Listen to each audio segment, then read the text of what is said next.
welcome to God's 5 Minutes with Pastor Ed Wilson. Reach him at gods5minutes@gmail.com. Now, here's Ed Wilson with God's 5 Minutes. Hello, friends. Can you imagine what it must have been like to be Malachi? To be called of God, to be a prophet, one of more, following in the footsteps of 66 others, mighty men of God all, and also to realize it is your destiny to be the last, that there was to be a period of 400 years of prophetic silence when there would be no direct word from the Lord. Malachi lived during the time of Ezra and Nehemiah, and it was directed to the Jews who were in the process of returning from Babylon's captivity and resettling their homeland of Judea. Although these people came home for religious reasons, under the leadership of devout priests and highly qualified Jewish governors who understood God's law and were intent on keeping it, they had allowed the old familiar practices of sinful things to slip in among them. Some of the priests had fallen into the ancient sin of Eli's sons by becoming corrupt.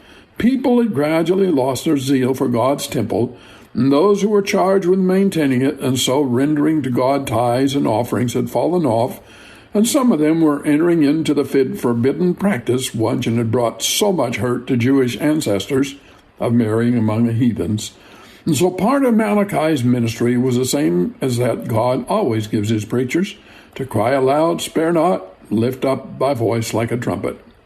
Malachi wrote his book beautifully in a question and answer format, which is a way of having a conversation with God himself. By this means, God exposed and confronted 6 different issues among his people that needed to be corrected.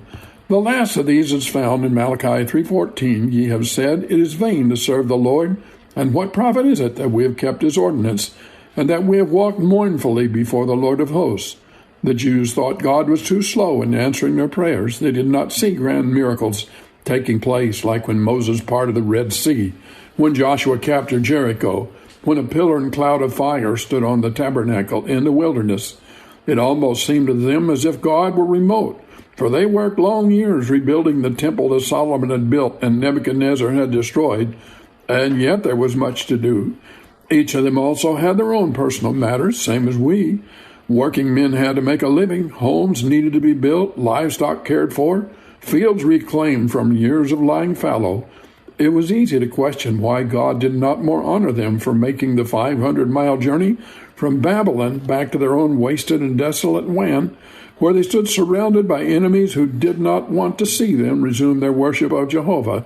This was not a very good disposition with which to face 400 years without another prophet. And yet, God always has a few. During the best of times, during the worst, when persecution lies on every hand, and a man has to fear his neighbors who might at any moment betray him as a Christian or Anabaptist or Quaker, to name a handful of groups that have felt the cruel scourge of the oppressor, there have always been a people who caught the gleam of a high and holy vision, who drank the streams of living water flowing from under God's throne, and would not forsake the beautiful blessing of grace to lead holy lives. Think where 400 years in our past places us. The Pilgrims were undertaking their historic journey to American shores in their quest for religious freedom.